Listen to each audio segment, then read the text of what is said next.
Hello everybody, this is विभूति और आज हम करने जा रहे हैं क्लास 11th की बुक स्नैपशॉट्स की लास्ट पोएम जिसका नाम है the tell of Melon City. तो देखिए, जो सिटी होती है, जो जहाँ पर इंसान राज्य करता है, वो तो इंसान ही होता है ना, जो शासन करता है, राजा होता है। लेकिन ये तरबूज है इस सिटी का राजा। ये आप सोचिए, एक तरबूज जिसे हम खाते हैं, तो एक तरबूज है इस सिटी का राजा, उसकी कहानी है ये और पोएम है। और ये लिखी है विक्रम सेठ ने। So the following poem is taken from Mappings which was published in 1981 and is included in the collected poems by Vikram Seth. So ये जो पोएम है, ये एक मैपिंग्स नाम की एक बुक है जिसमें विक्रम सेठ की बहुत सारी पोएम्स की कलेक्शन है ये बुक में, और उसी में से एक पोएम ये ली गई है। और ये जो मैपिंग्स नाम की बुक थी, ये 1981 में पब्लिश हुई थी।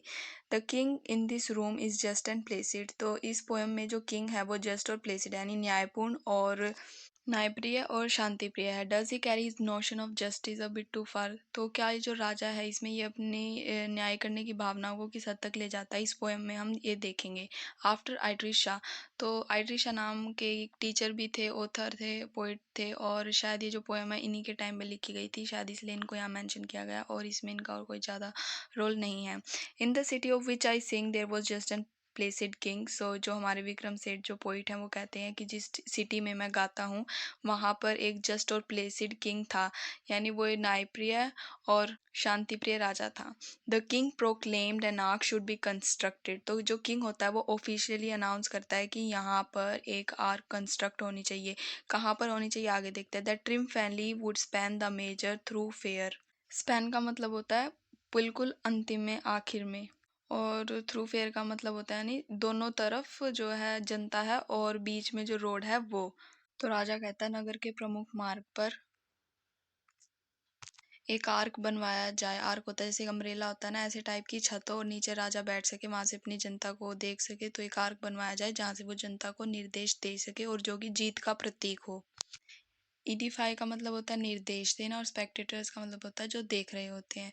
तो मैं एक बार इस लाइन को फिर से बता देती हूँ। That triumphally would span the major thoroughfare to edify spectators there. यानी राजा कहता है यानी दोनों साइड तो जनता हो और बीच में एक रोड जाता हो और मुख्य जगह एंड में एक ना आर्क बनवाया जाए जहाँ से मैं जनता को निर्देश दे सकूँ और वो जो आर्क हो वो जीत का प्रतीक हो। सो आगे पढ़ते हैं। The workman went and build the thing. तो जो बनाने वाले लोग थे वो वहां पर गए और उन्होंने जो भी राजा ने कहा था वो बना दिया, आर्क बना दिया। They did so since he was the king. और उन्होंने ये जब बनाया जब वो राजा था। तो जब वो बन जाता है तो the king wrote down the thoroughfare to edify spectators there. तो जो किंग होता है वो वहां पर आता है और अपने स्पेक्टेटर्स को यानी देख जो वहाँ पे लोग होते हैं उनको देखता है और उनको निर्देश देता है। आगे बढ़ते हैं। निर्देश देने के लिए वहाँ आता है। Under the arc he lost his crown. जैसे ही वो आर्क के नीचे जाता है, जो अम्ब्रेला से दिखने वाली जो छत सी होती है, जैसे वो उसके नीचे जाता है, उसका जो क्राउन होता है, ताज होता है, वो गिर जाता है। क्यों गिर जाता है? क्योंकि वो जो वो आर्क थी वो थोड़ी नीची बन रही थी, तो उसका जो क्राउन है वो छत से टकराता है और गिर जाता है।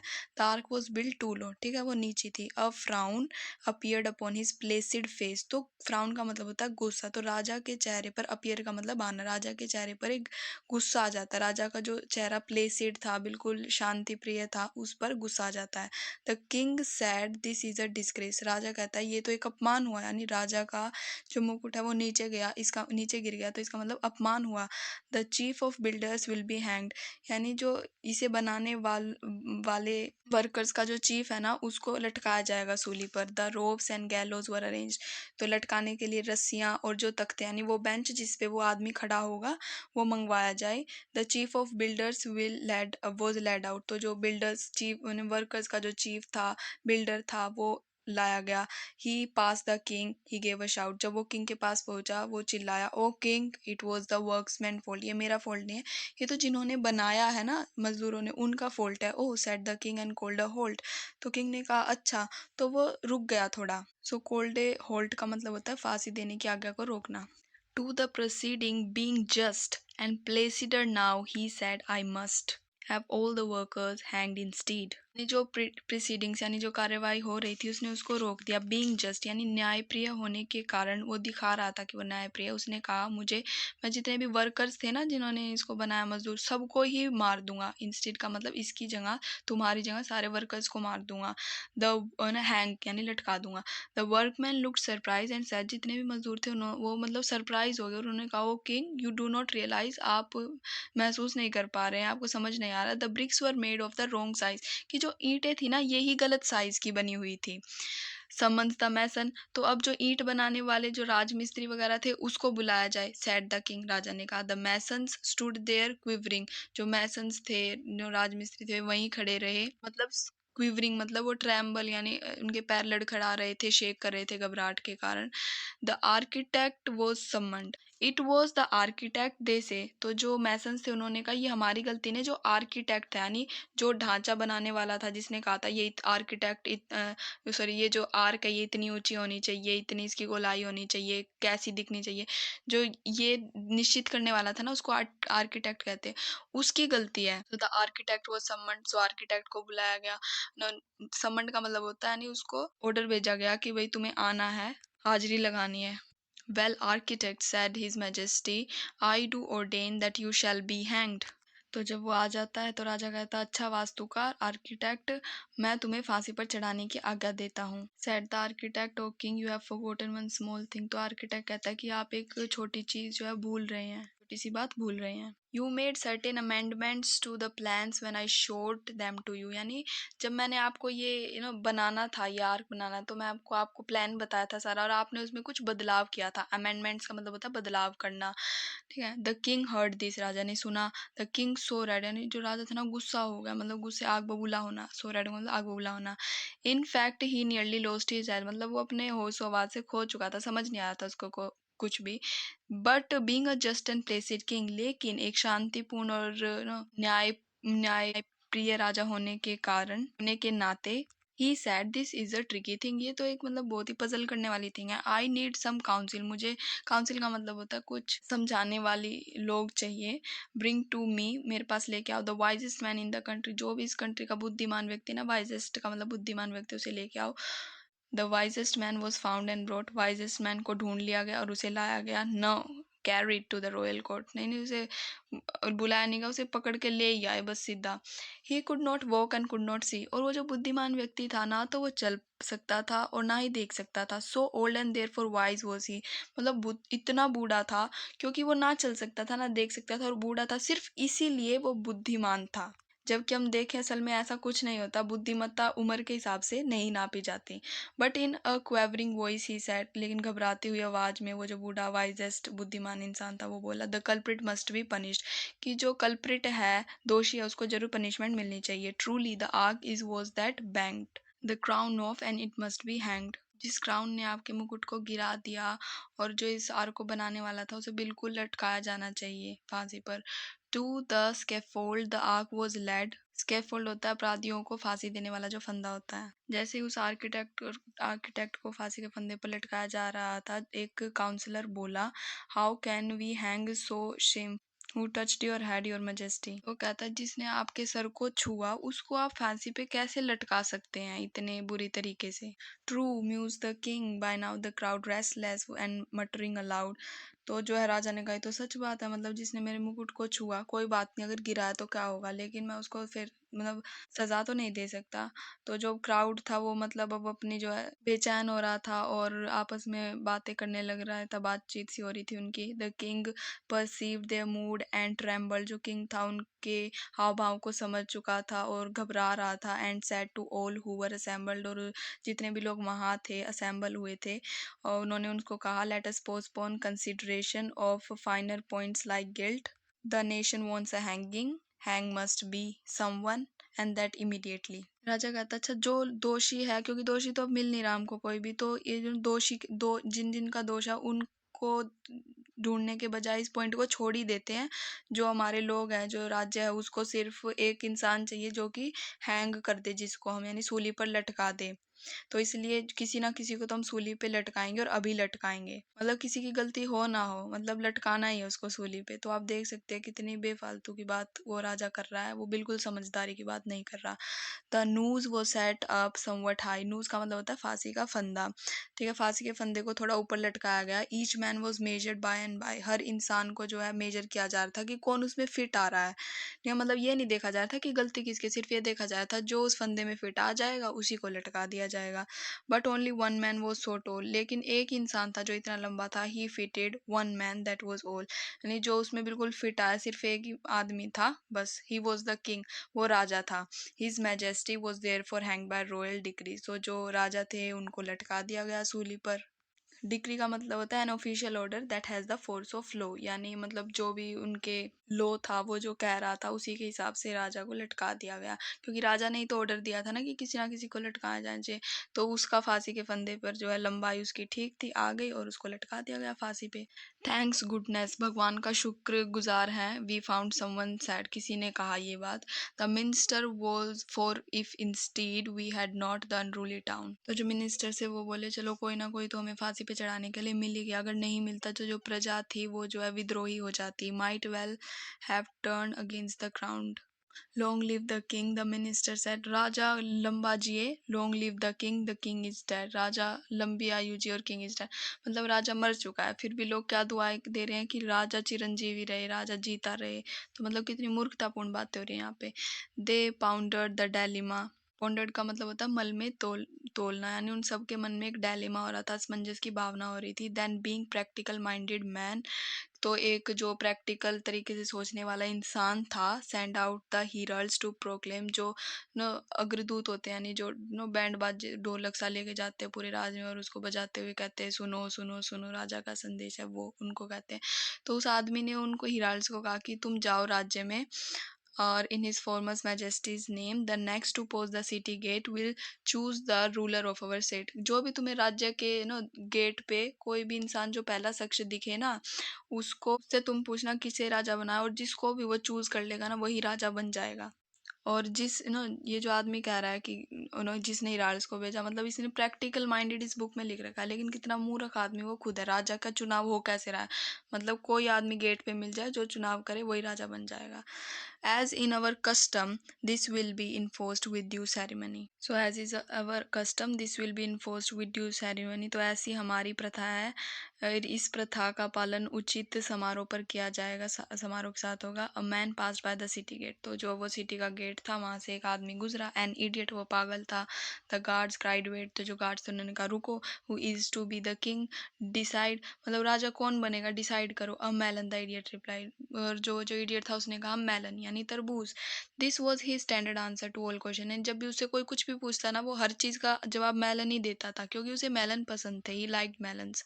You are now our king, the minister said, तो किंग तो उन्होंने तरबूज उठाया और उसको कहा कि तुम हमारे राजा हो गए आज से।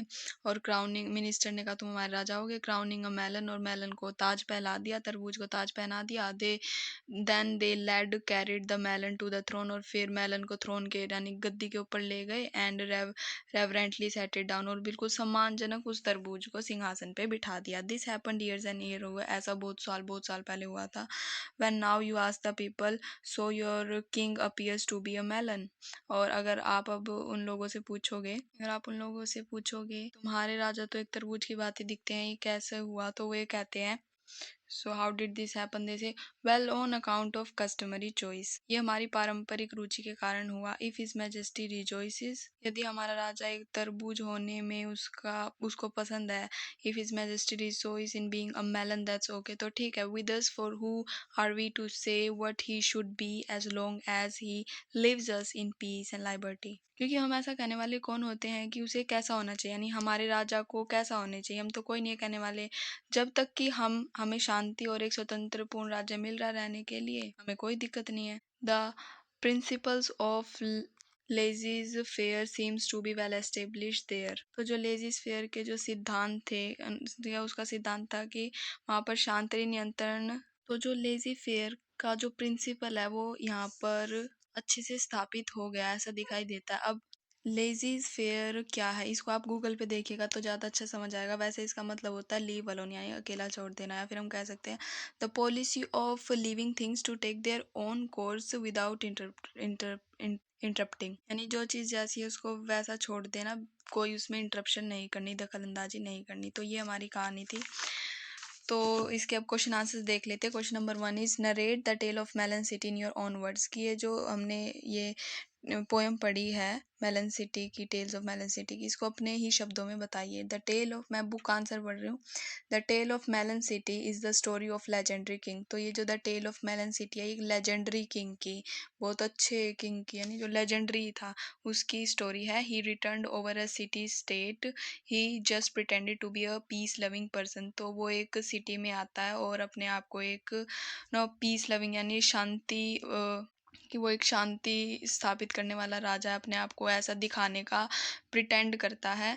Once he order to build a victory arch on the highway to get glorification. तो एक बार वो एक निश्चय करता है कि वो एक हाई आर्क बनवाएगा वो ग्लोरिफिकेशन के लिए, जो कि एक जीत का प्रतीक होगी। And when he rode down the road his crown touch the low arch and fell to the ground. लेकिन जब वो वहां जाता है उस आर्क के नीचे, उसका जो आर्क होता है वो उसके क्राउन को टच करता है और वो नीचे गिर जाता है, उसका जो मुकुट होता है। He became very no annoyed and make up his mind to seek the defaulter. और जब उसका ताज नीचे गिर जाता है वो बहुत ही ज़्यादा आग बबूला हो जाता है, परेशान हो जाता है, और फिर जो भी डिफॉल्टर था उसको वो सजा देना चाहता है और उसके लिए खोजबीन करता है। But the builder, the workman, the architect and the masons all passed on the blame to each other. लेकिन जो भी बिल्डर्स थे, आर्किटेक्ट थे, जो मजदूर वगैरह थे, सब एक दूसरे पर ही ब्लेम लगाने लग जाते हैं। Old man wise man advise that the arc itself should be hanged.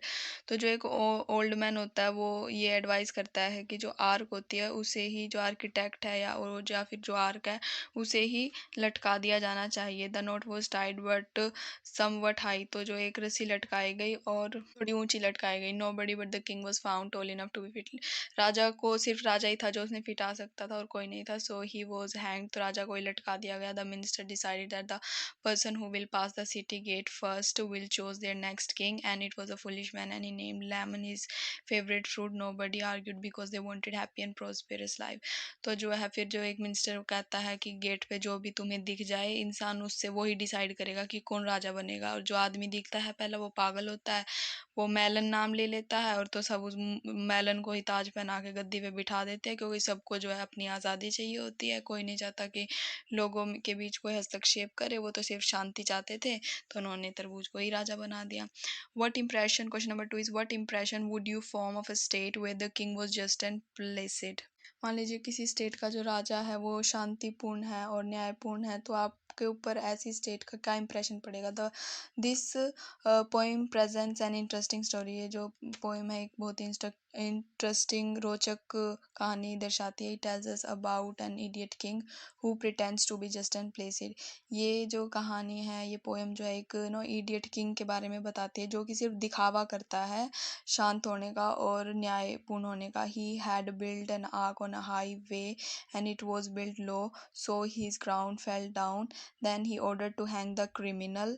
तो जो है वो एक ऊंची जगह पर थोड़ा नीचा आर्क बनवा लेता है और उसका क्राउन वहां से टकरा के गिर जाता है। Then he ordered to hang the criminal. और फिर उसके बाद वो क्रिमिनल जो है उसको लटकाने के लिए कहता है। The noose was set up so high. तो जो नूज थे यानी जो फांसी के जो फंदा था वो उसको थोड़ा ऊपर लटकाया जाता है। The tall king alone fitted, जो कि उसमें सिर्फ किंग ही फिट आता है। He was hang. तो राजा को लटका दिया जाता है। The people were too fool, लोग जो है बिल्कुल पागल थे। They accepted melon their new king with great pleasure. तो उन सब ने इतने पागल लोग थे, उन्होंने तरबूज को अपना राजा स्वीकार कर लिया।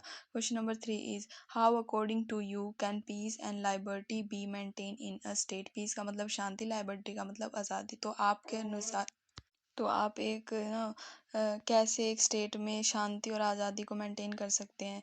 Piece and liberty are the most valuable things in the world. किसी भी शहर में जो शांति और आज़ादी है सबसे ज़्यादा वैल्यूएबल थिंग्स है। People are seeking for the history witnesses that no one succeeded in getting that.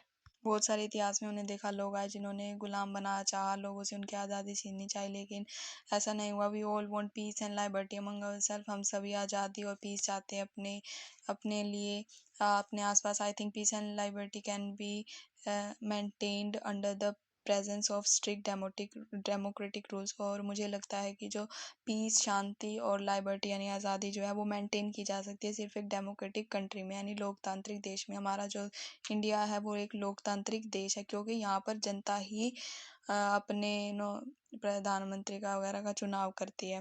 Question number 4 is suggest a few instances in the poem which highlights humour and irony. तो कुछ ऐसे तथ्यों को सामने लाइए जो कि ह्यूमर यानी हंसाने वाली और आयरनी, आयरनी का मतलब होता है यानी दिखा कुछ और था लेकिन उसका मतलब गलत टाइम पे गलत चीज़ यानी अपोजिट चीज़ है, लिखा कुछ हो रहा है उसका मतलब कुछ हो रहा है। ठीक, आयरनी का मतलब ये होता है। तो बताइए। The tell of Melon City is full of humour and ironical instances. जो टेल, ये जो पोएम है ये हास्य से और आयरनिकली इंस्टेंसेस से घिरी हुई है। Falling down a Kings crown from his head because of short height of arc is the cause of humour and irony. तो जैसे हमने देखा कि जो किंग का जो क्राउन होता है वो नीचे गिर जाता है क्योंकि आर्क छोटी थी, तो ये हंसाने वाली चीज़ होती है और इसमें एक आयरनी भी होती है। हंसाने वाली इसलिए थी क्योंकि देखो राज्य में मतलब एक आर्क बनाया गया, इतने मतलब वो बड़े बड़े जो मिस्त्री और आर्किटेक्ट थे उन्होंने वो छोटा बना दिया, उन्होंने वो चीज़ देख के नहीं बनाई और उसका मतलब राजा का वो ताज गिर गया, तो मतलब हंसी आ गई सबको, राजा का ताज गिर गया है। आयरनी इसलिए थी क्योंकि जैसे ही वो नीचे गिरा तो जो किंग था वो प्रिटेंड कर रहा था कि वो जो है शांत है ये गिरने के बाद भी, लेकिन वो शांत नहीं था। उसने जो है लोगों को मारने के लिए, लटकाने के लिए आदेश भी दे दिए थे। तो मतलब वो एक नाटक ही कर रहा था कि वो एक जस्ट और प्लेसिड किंग है। The king pretends to be just and peaceful loving person but he was foolish, unjust and fussy. He ordered to hang them who built the defective ark. Finally he himself was hanged as he made the defective plan। और आखिरी में वो खुद ही लटक गया था क्योंकि उसने जो खुद प्लान बनाया था दूसरों को लटकाने का वो उसमें भी डिफेक्ट था। More over crowning a melon. और फिर आखिरकार में जो मेलन को जो है क्राउनिंग कर दी गई, उसको ताज पहना दिया गया। They led it to the throne and respectfully set it down. वो उसको लेमन को नहीं मेलन को गद्दी पे लेके गए और उसको बिल्कुल सम्मानजनक वहाँ पर बिठा दिया। Also lies humour and irony, इसलिए ये चीज़ जो है मेलन वाली उसको गद्दी पे ले गए, ये भी ह्यूमर और आयरनी दर्शाती है। The tale, question number 50, the tell of Melon City has been narrated in a verse form. तो वर्स फॉर्म का मतलब क्या होता है? ये जो पोएम हमको स्टैंजाज में दे रखी है और जैसे स्टैंजाज में हमने देखा फर्स्ट स्टैंजा हम देखते हैं कि 1 2 3 4 5 6 7 8 9 10 11 लाइन है फर्स्ट स्टैंजा में, फिर नेक्स्ट में 5 लाइन करके स्टैंजा हैंगे। तो वर्स का मतलब होता है कि स्टैंजा भी दियो और एक इसमें राइम स्कीम है। राइम का मतलब एक गाने वाली लय, कैसे? जैसे मैं गा के दिखाती हूँ। In the city of which I sing there was just and placid king, the king proclaimed an arch should be constructed that triumphally would span the main thoroughfare. तो मतलब एक गाने वाला एक हमको इसमें फील आती है, तो वर्ड्स का मतलब होता है ये।